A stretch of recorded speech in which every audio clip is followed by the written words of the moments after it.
Today on Public Eye News, an MSU student discovers slavery law is still being cited in today's world. But first, a man is extradited to Chippewa County on sexual assault charges. Luke Niddle will have your weather forecast for the next couple days and later today's sports breakdown. I'm Reed Hall. And I'm Austin Graham, and you're watching Public Eye News.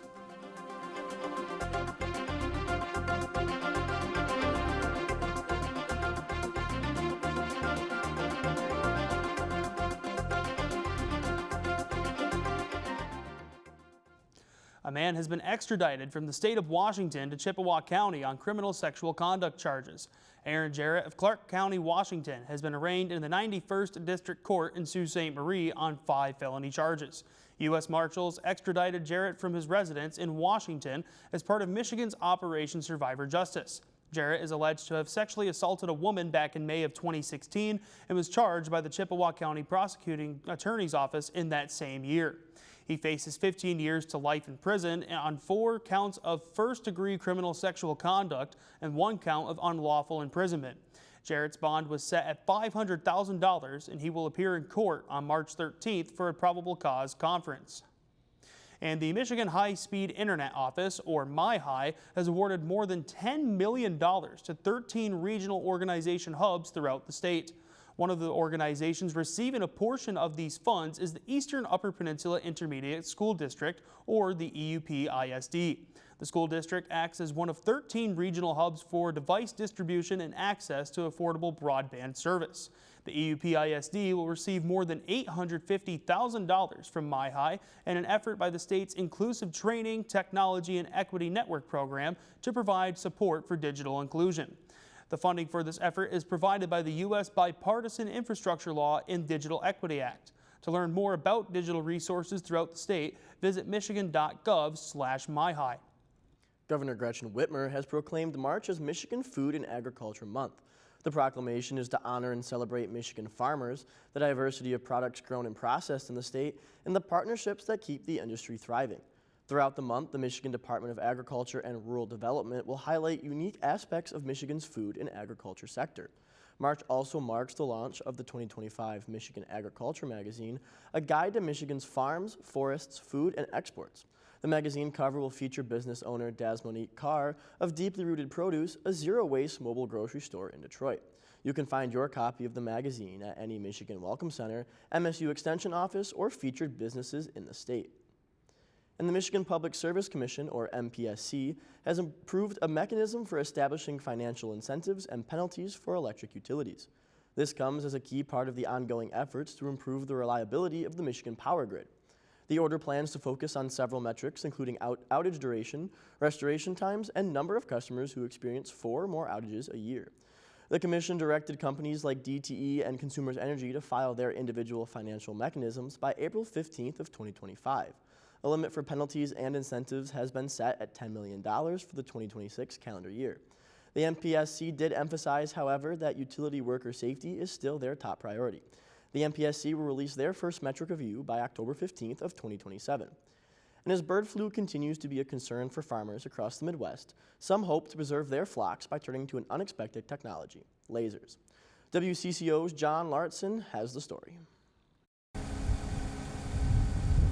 This has been one of the craziest times because in the past, it would come, we would have it for a few months, and then it would go away. But Jake Flomig says he and other turkey farmers have been dealing with H5N1 for 3 straight years. His family operates Fallen Farms, which was hit hard by the flu in 2023. And that's when he decided to buy a laser to keep away ducks and geese, the main carriers of bird flu. We've been able to cut our mortality down in about half. And I want to attribute a lot of that to these lasers. Jake isn't alone. Over the past 2 years, Minnesota poultry farmers have installed 100 bird lasers throughout the state. During that time, Jake says the mortality rate for commercial turkeys and chickens dropped from 4 million to 2 million statewide. We can't see this laser during the day, but the birds can. The birds can. Their eyes pick up a green beam, which causes them to fly away from the turkeys. For people, it's visible at night. He installed his first laser on top of a barn. Jake's second laser is attached to the top of that windmill tower. Both lasers on his farm cover about 500 feet. And they cross over each other, covering the entire farm. Their sequences vary, so migratory birds don't get used to their patterns. So here it comes. Jake says there's hope a bird flu vaccine will eventually be available, but until then, he'll keep his lasers running 24/7. To me, it's made a big difference, and I've seen results throughout the state. In Candy, Ojai County, John Lordson, WCCO News. After this break, we'll be back with your weather update and some statewide news. Stick around. Hi, I'm Amy Brenneman. My family and I are enthusiastic fans of public media. Public television and radio strengthen our democracy.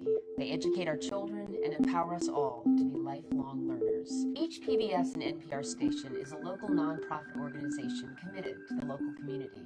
Public media belongs to you and me. It's up to us to protect this essential national treasure. Information on how you can help is found at protectmypublicmedia.org. Welcome back to Public Eye News. I'm your anchorman, Luke Niddle, and I'll be taking you through our weather forecast. Starting off with the campus cam behind me, as you can see, not a lot of snow on the ground, but that could change with some flurries in the sky right now and some pretty gray skies overall. Taking a look now towards the rest of the Upper Peninsula, starting off in Houghton, it's going to be 28 and cloudy, and really a lot of snow and clouds all around. Over in Ironwood, 27. Down south in Iron Mountain, 37. Over in Menominee, it's really warm, 45. Taking a look towards the eastern side of our board, in Escanaba, it's going to be 41 with some showers over there. In Manistee, 39. Down in the Sioux, it's going to be 21 with some flurries. And back in our lovely Marquette, 38 degrees and snowing. Taking a closer look into those current conditions, we have winds coming out of the east at 21 miles an hour, and our barometric pressure is 29.14 inches and steady. Tonight, we're going to see some more snow with a low of 17. Winds, get ready for this, north-northwest, 32 miles an hour. And if you can stand the wind, our moon phase is going to be a waxing crescent. Tomorrow, we're going to see some cloudy conditions, high of 15, low of 8. Winds die down just a bit, northwest, 20 miles an hour. When we head towards the rest of our week, starting off in Sunday, it's going to be a high of 29 with a low of 20. Sun peaks out just a bit. Monday, same story with the conditions. A lot warmer though, high of 43, low of 33. And on Tuesday, going to be a high of 39, low of 28 with some clouds. That's all I have for weather. Back to the news desk. Thanks for that weather update, Luke. The winter thaw in the Midwest has begun. Anything can be pretty unpredictable. Moving into some statewide news, a law school project at Michigan State University has found that a U.S. Supreme Court case is still being cited in the American legal system. The Citing Slavery Project has found that an 1842 U.S. Supreme Court ruling, which overturned a kidnapping conviction of a white man that abducted a black family, has been cited in more than 270 rulings since enslaved people were freed. According to the project's director, MSU law professor Justin Simard, Prigg v. Pennsylvania is one of the 7,000-plus direct citations of slavery law that have assisted lawyers and judges in their cases. Over 12,000 slavery rulings have been uncovered by Simard and his team at Michigan State, with possible additional citation discoveries on the horizon. And Michigan Secretary of State Jocelyn Benson has joined state legislators to inform residents of the potential dangers of the Safeguard American Voter Eligibility Act, or SAVE. The SAVE Act would require U.S. citizens to register to vote in person with a birth certificate, U.S. passport, or a naturalization certificate. Documents such as a Michigan driver's license, state ID, or military ID would not be accepted for voter registration if the act is passed by the United States Congress. The bill would also take away the option for current voters to register to vote by mail or online. Secretary Benson is working alongside partners in the state legislature to introduce the Michigan Election Security Act, which would provide eligible Michiganders with additional resources to easily register and vote. And President Donald Trump and Ukraine's President Volodymyr Zelensky are meeting face-to-face at the White House today, following their public feud last week. CBS's Natalie Brandt has the details. President Trump, you have a message for Vladimir Putin. Ukrainian President Volodymyr Zelensky arrived at the White House Friday, facing pressure from President Trump as the administration tries to make a deal to end the war between Russia and Ukraine. It comes a week after Trump blamed Ukraine for a prolonged war and even called Zelensky a dictator. He walked back that comment Thursday. Did I say that? I can't believe I said that. President Trump has expressed optimism he can strike a deal. Ukraine is pushing for U.S. security guarantees to protect its sovereignty. We're going to certainly try and get as much as we can back. But on the NATO, it's just not, that's not going to happen. The two leaders are also expected to sign an agreement giving the U.S. access to the country's rare earth minerals, something President Trump wants as payback for billions spent in military aid. Ukraine has everything from graphite and uranium for nuclear fuel to coal and rare earths. Grace Baskarin of the Center for Strategic and International Studies says the U.S. has been looking for ways to boost its supply of valuable minerals used in everything from electronics to military equipment. China dominates the market. The big challenge is that we only have about 1.5% of the world's rare earths. So we source a lot of them from abroad, or we need to source a lot of them abroad. A lot of it is, again, it's reducing the reliance on China narrative. But experts say mining takes time and may not yield benefits for another 20 years. It will also require security and peace in the region. Natalie Brandt, CBS News, the White House. We'll be right back after this short break with a sports report you won't want to miss. Stay tuned. Coming up this week on High School Bowl, it's a rarefied air. We are entering our quarterfinals, our erudite eight. In our first match, Manistee goes up against Gwynn. Hi, I'm Jim Koski. Then we move through more of our quarterfinals in our second match when Ironwood goes up against Bark River Harris. That's coming up this week, the quarterfinals, week 1 on High School Bowl.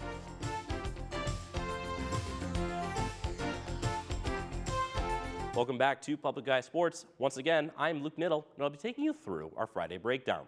Leading off in Little Caesars Arena, the Red Wings and Blue Jackets faced off yesterday for a Stadium Series preview. Hopefully tomorrow won't be the same story as last night for Detroit, as they were overpowered in every aspect 5-2. It was neck and neck after the first period for the number 1 and 2 wildcard teams in the East, and then a scoring frenzy for the Jackets, piling on 4 straight goals for Columbus to put both teams at 66 points on the season. For the matchup tomorrow, it'll be the first outdoor game in the state of Ohio in history, and the Blue Jackets finally remove their name as one of the last 3 teams to never play an outside matchup. The Horseshoe also has a chance to come close to the record for largest NHL game attendance ever, with Ohio State at a capacity of 102,780. Puck drop tomorrow night is set for 6 p.m. And staying in the LCA, the Pistons are firing on all cylinders right now, riding high coming into tonight's matchup against the Denver Nuggets. Detroit has been dismantling opponents as of late, hoping to turn their win streak into 9 in a row. Additionally, a win tonight from Motown and a loss from the Pacers catapults the Pistons from the 6th to the 4th seed in the Eastern Conference playoffs. For the Nuggets, a win over Detroit and a Memphis loss leapfrogs the Grizzlies for the 2nd spot in the Western Conference. Both teams tonight feature serious star power, with the Pistons' Cade Cunningham averaging 25, 6, and 9, and Denver's Nikola Jokic averaging a triple-double with 29, 12, and 10. Tip-off is slated for 7 o'clock. And staying on the floorboards, the NMU men's and women's basketball teams picked up 2 big road wins on the road at UW Parkside. The men's team coasted to an 83-70 dub, jumping out to a 43-27 lead at halftime. The men's team now holds the 4th seed and home court in the GLIAC tournament, and now just need to beat Purdue Northwest tomorrow to clinch. For the women, they clinched the number 2 seed in the tournament with a game that could not have been closer, a 69-68 victory. Even though the Wildcats had an unusually poor day from triple, going just 2 for 15, they were bailed out by their bench, with Abby Fraza posting a season-high 20 points on 82%, and Mackenzie Holsworth adding her own season-high 18. Both teams now go to Purdue Northwest tomorrow night, with tip-offs at 2 and 4 p.m. That's all I have for sports. Back to the news desk. Thanks, Luke, for that sports update. Reed, it's a pretty exciting time for these Wildcats for both the men's and women's basketball team. I would definitely say so. Definitely been a high and a low for this season. Right now, they're definitely riding high going into this last road trip of the season. Yeah, it doesn't get better for the men's team. Unfortunately, that's all the time we have at Public Eye News today. We will see you on March 10th when NMU returns from its spring break. Until then, I'm Austin Graham. And I'm Reed Hall. We'll see you then.